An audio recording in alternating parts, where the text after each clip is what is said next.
Hello sa mga kamani magnet, alamin ang 13 swerte sa ating bahay.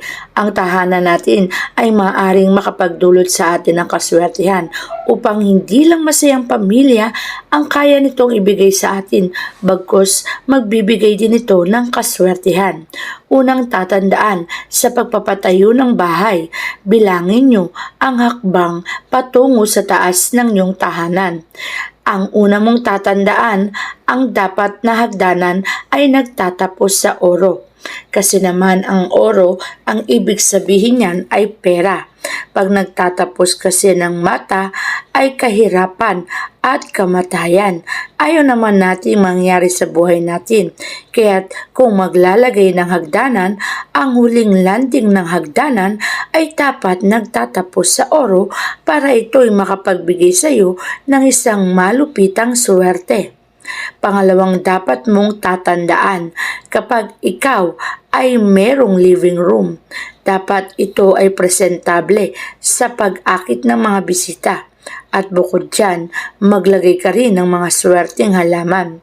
Pwede kang maglagay ng snake plant dahil bukod sa swerteng dulot ng snake plant, ay naglilinis din ito ng hanging ating nalalanghap. Maaari ka ring maglagay ng buhay na halaman o buhay na bulaklak tulad ng sunflower. Ang sunflower kasi ay isang uri ng bulaklak na napakaswerte ring dapat nasa loob ng ating tahanan. Kapag maglalagay ka ng mga bulaklak o halaman, tiyagin na hindi ito nalalanta.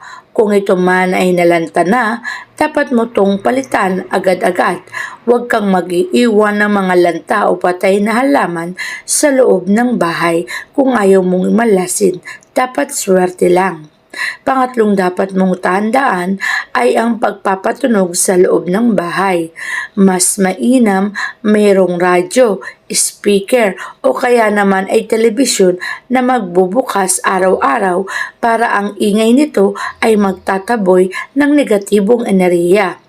Ang pagpapatunog ng mga music sa araw-araw ay isang bagay na maaaring makapagpataboy ng kamalasan.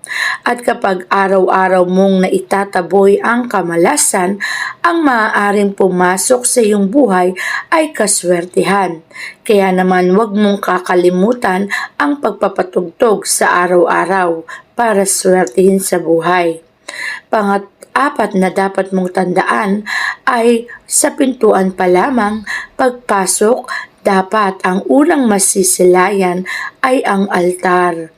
Kasi kapag naman pagbungad ng pintuan, altar agad ang masisilayan, alam mo bang ito'y napakaswerte? Dahil ang altar ay nagbibigay o nagdudulot ng kakaibang swerte sa ating mga buhay.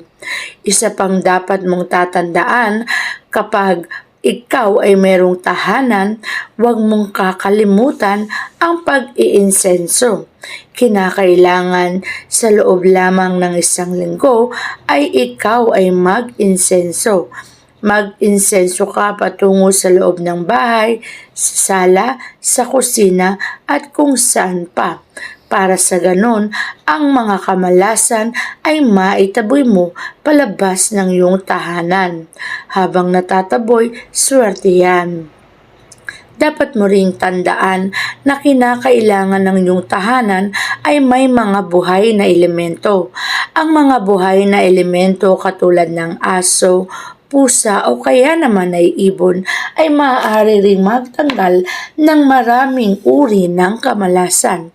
Mas mainam kasing may mga buhay na elemento sa loob ng bahay para ang mga stagnant na mga alikabok ay nagdudulot yun ng kamalasan. Ngunit kapag ito ay napapasok, lalo na yung mga sulok-sulok ng mga buhay na elemento, maaari nitong matanggal ang lahat ng uri ng kamalasan na nagdudulot sa iyong tahanan.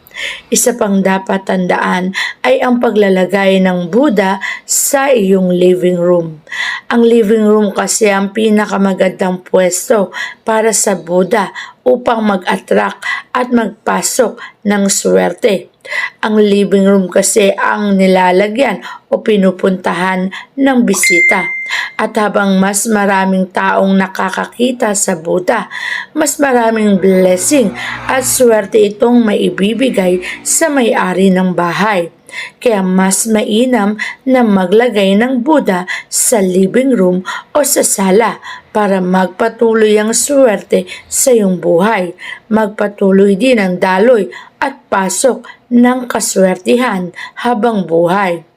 At tatandaan mo rin na mas mainam pagbukas ng iyong mga bintana, ang masisilayan ay ang magagandang tanawin. Pupili ka ng bahay na ang bintana, kaya naman pagbukas ng pintuan, magandang tanawin ng masisilayan.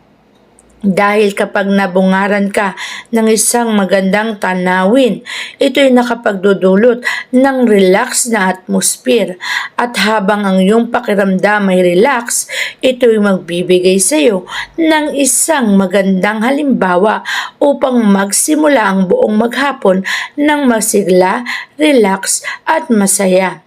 At habang ikaw ay masaya sa iyong buhay, magpapatuloy din ang swerte sa iyong tahanan. At syempre, hindi mawawala ang isang tahanan na may elemento ng tubig. Ang water element sa loob ng bahay ay maaari ring magbigay ng maraming kaperahan. Ang tubig ay pera. Kung ang iyong tahanan ay merong swimming pool, aba naman mainam yan. Dahil ang swimming pool ay may tubig, ito'y elemento ng tubig na ang ibig sabihin ay pera. Kapag ito ay meron sa iyong tahanan, ibig sabihin ang tahanan mo ay hindi mauubusan ng pera. Hindi ito masisimot o kaya naman ay masasaid. Ikaw ay siswertein sa buhay at papasukin ka ng maraming blessing. Kaya naman kung nais mo ng maraming blessing sa buhay, kinakailangan mong maglagay ng swimming pool sa iyong tahanan.